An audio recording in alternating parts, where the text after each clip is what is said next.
As you walk across this courtyard, you've never really been to this part of the Keystop. You guys have always gone to the Adventurers Guild and then left. So gone from the edge where the tunnels dig into the mountain, across the courtyard, and then to the building, and there and back again. You really haven't explored the other structures here. Yep. You find yourself compelled to walk to the edge. And as you step, there's a small wall about waist high that surrounds like the edge of the Keystop, where it just drops over an endless cliff face. Well, actually, a very steep cliff face, and then you can see just the very edge of one of the docks below you. Yeah. And then a little bit of the bulge of the mountain and like some of the rooftop.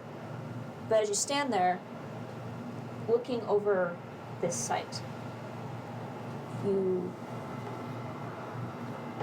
what is it you're trying to do? You're trying to connect to the Kukumare? Ultimately, yes. To what end?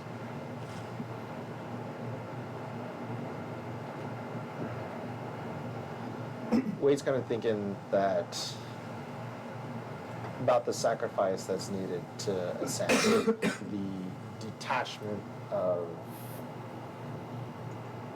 from the physical, and kind of recalls upon like even how he got this artifact in the first place. That in order to even interact with it, I had to sacrifice something. He was definitely willing to give up a hand, but as it gets closer to the ascension, knowing that probably going to have to sacrifice the rest, in theory, is a little bit daunting. But he's maybe thinking that from the artifact, if he sacrifices himself to the artifact, what would happen? The artifact took place of his hand. Is it even possible to take place of the body? And would that somehow make me an avatar of Kikumari, or would I be my own thing?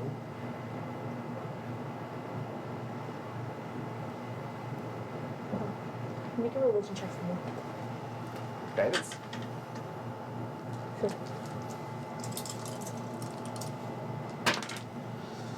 I get a +5, so that's 14 plus 3 is 17 plus 5, 22. 22. Okay. You want to see me knock Wade out with a lime? Yeah. I tip over the edge.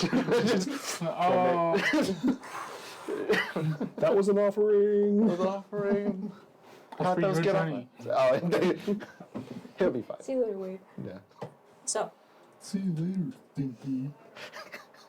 Wade, as you stand there, you're currently still, your feet are on the ground, but you have this like dividing wall. Like, it comes like by your waist level. And you look over the edge into this endless expanse of blue, this endless sky. And you don't have very often this perspective of where the horizon is lacking. Standing at this angle, looking down, there is not a clear line of where things begin, where things end, what is up, what is down. Because in this space, it is a curve.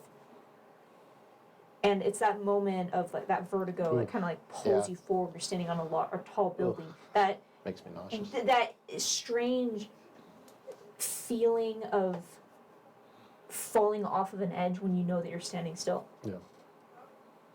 And you think about these things. What are you willing to give up? What are you willing to sacrifice? As you stand here, the suns are in the sky, bathing you in light. And what you hear behind you is this city. What you see in front of you is the stone. And your skin is cool from the mist of the waterfalls, these never-ending waterfalls that spew off of the edge of this massive floating mountain that entire city calls home. But with that pull, that feel, it's endless. The entire blue expanse. Realize as you're looking, it is empty, it is plain, it is not a void. You find yourself stepping up onto the stone. So that way, the edge of your vision is not looking down at the edge of the mountain, the edge of the city, the edge of the waterfall, but you look past that, you see nothing but blue. Mm-hmm. It's not empty. It's not a void. It's not an expanse of nothingness. It is not an endless sky. It's a canvas. It is a blank canvas. Mm. And as you realize this and everything fades, you don't hear the city, you don't feel the water, you don't feel the warmth of the sunlight.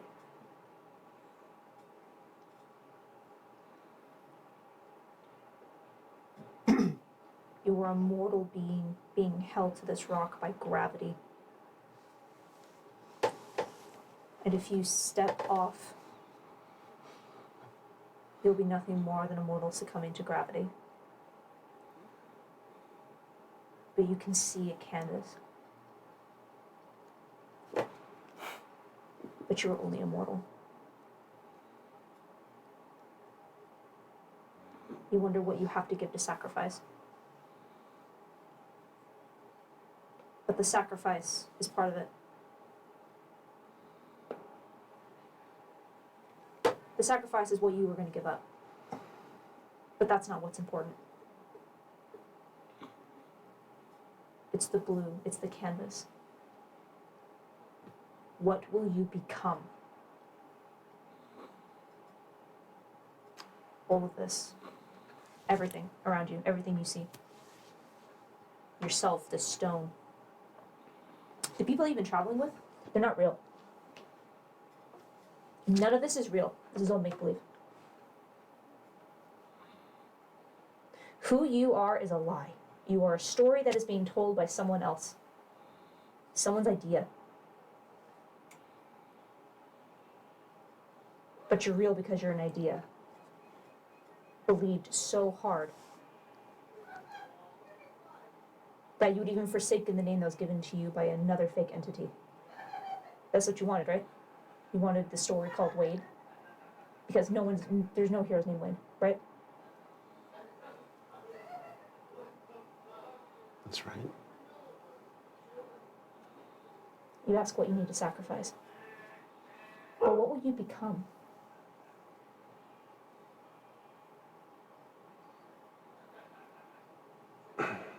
Well, all of this is important to me.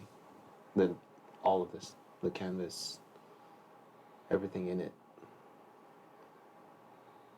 I don't care if it's important to you. What are you going to do with it? I want to protect it. Protect what? Reality itself. Reality is subjective. One day this will be forgotten. What matters is what comes next. What ideas are you going to put on my canvas?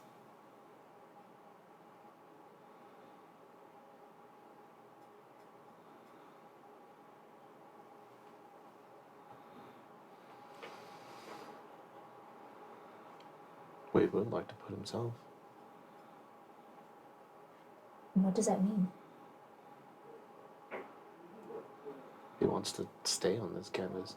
He doesn't want to see it wiped clean again. He doesn't want to see it to turn blank, to start over. He likes this picture already.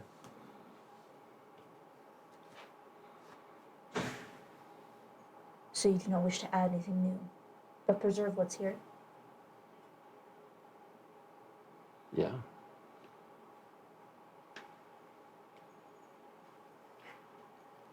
Maybe you're Preserve. living the dream. I was not a dreamer. I was a scribe, the note taker, the historian, the museum keeper, the archivist. It is important.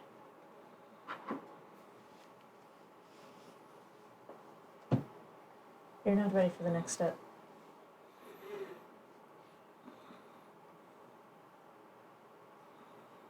You're worried what other people need, other people want, what other people have created. Even your name is. You haven't quite figured it out.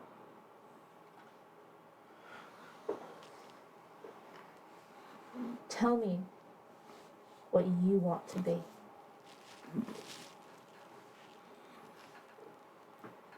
Before all of this is a forgotten memory.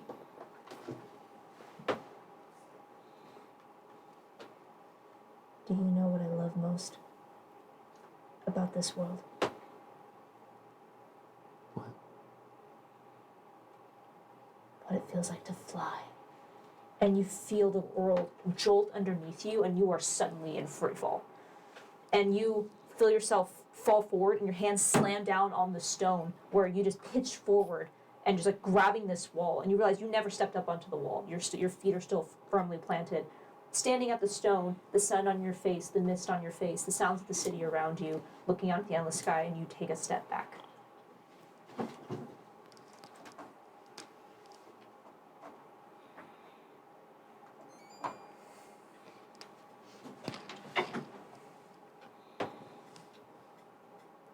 Well, I didn't like any of that.